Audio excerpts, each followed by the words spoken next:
Ako nang anihan ng tubo sa Hacienda Velez Malaga nang gawin ko ang kwentong ito, kaya mas lalong gutom ang buhay dito ng mga magsasaka. Si Manang Clarita, madalas ang mga batong ito na kinuha sa ilog ang kanyang nilalaga. May lasa daw ang sabaw nito, pantawid sa kumakalam na sikmura.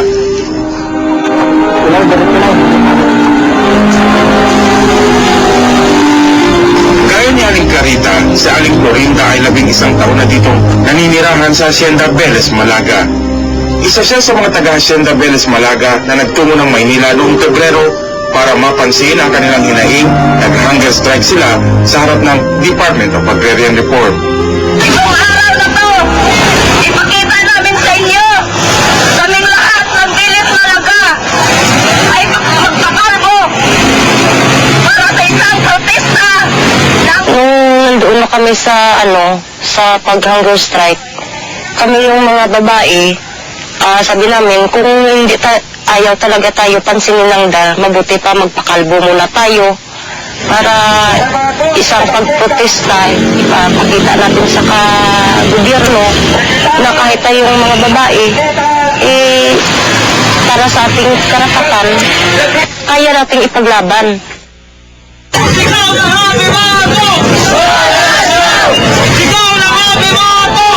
Walong mga kababaihan ng Hacienda Velez Malaga ang nagpakalbo bilang protesta para sa kanilang ipinaglalabang lupa.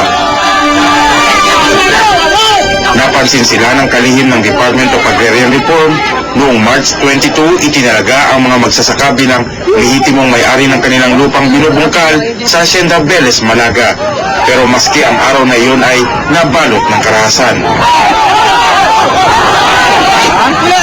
At binalikan ni Secretary Pangandaman ang ilang detalye ito nang kapanayamin ko siya para sa kwentong ito.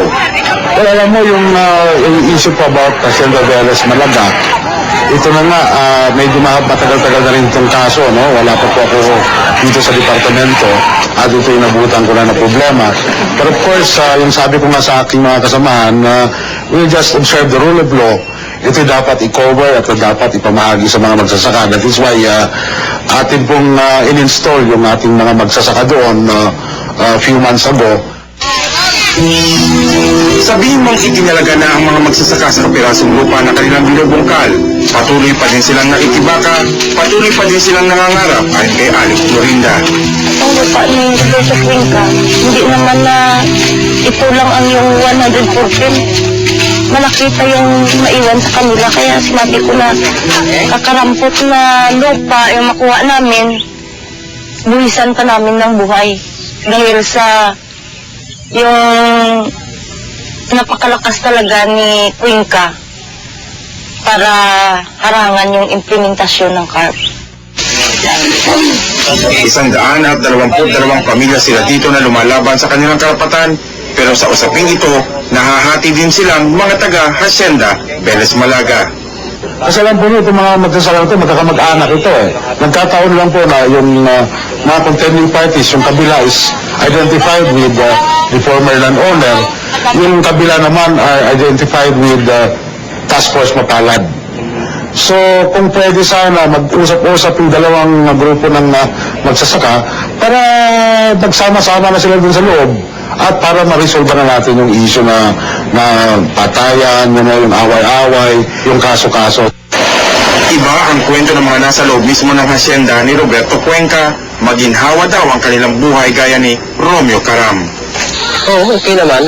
Dahil nagtrabaho kami dito ng mahusay at tinutulungan kami ng aming may-ari ng lupa upang kami mabuhay ng mabuti. Lahat ng mga benepisyo, binigyan niya sa amin. Mahigit 30 taon nang nagtatrabaho sa Hacienda Malaga si Caram. Tinutugunan daw ng may-ari ng lupa ang kanilang mga pangangailangan. May kooperatiba, may paaralan para sa kanilang mga anak. Scholarship, doktor, mayroon kami ng production sharing, kasi sa tinawag. Lahat-lahat, kung tingnan mo, lahat na kailangan ng isang breeders o isang, nandoon na sa amin. Sa isang pamilya, nahahati din. May mga panig at laban kay Roberto Cuenca, gaya ng pamilya Agocoy.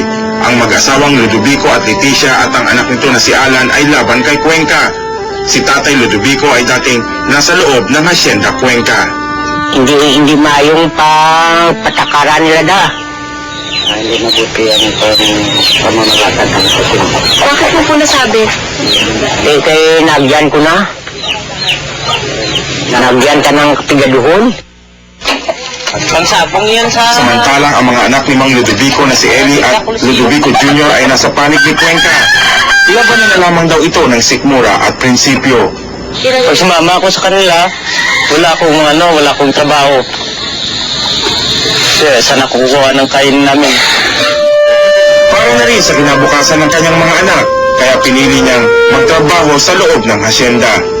Hindi humarap si Roberto Cuenca para sa kanyang panig.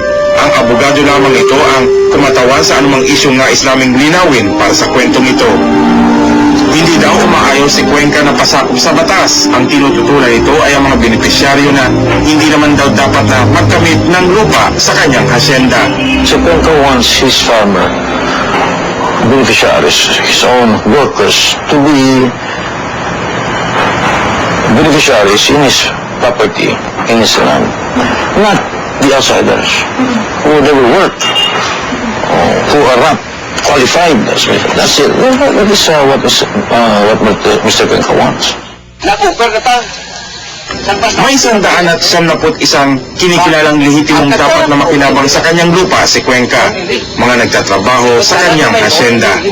Divide and roll na taktika ay talagang galing kay Mr. Roberto Cuenca dahil ang tinutunguhan na direksyon niya sa strategy niya sa kampanya namin ay talagang diakin yung grupo namin, dinidismiss yung mga farmers na kasama ko at talagang hindi siya papayag na makover yung land holdings itong Hacienda Villas Malaga at mapaimigay sa mga clawholders na kung saan 11 years na ang struggle sa kampanya ng Comprehensive Agrarian Reform Program.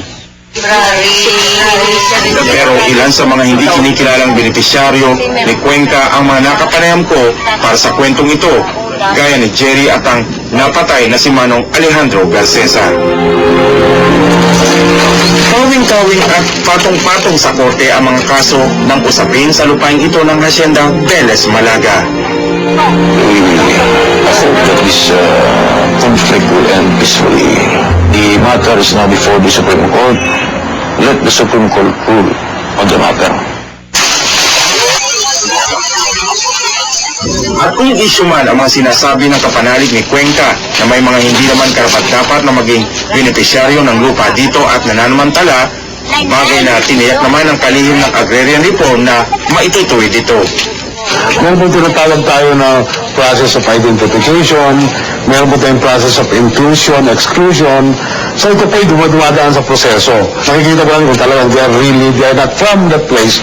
But ang tingin ko po kasi dito, magkakamag-anak po ito. Dahil na nabanggit ko nga kanina, magkakamag-anak ito. And I suppose they are from that place. As to whether they are qualified beneficiaries, that's another question po.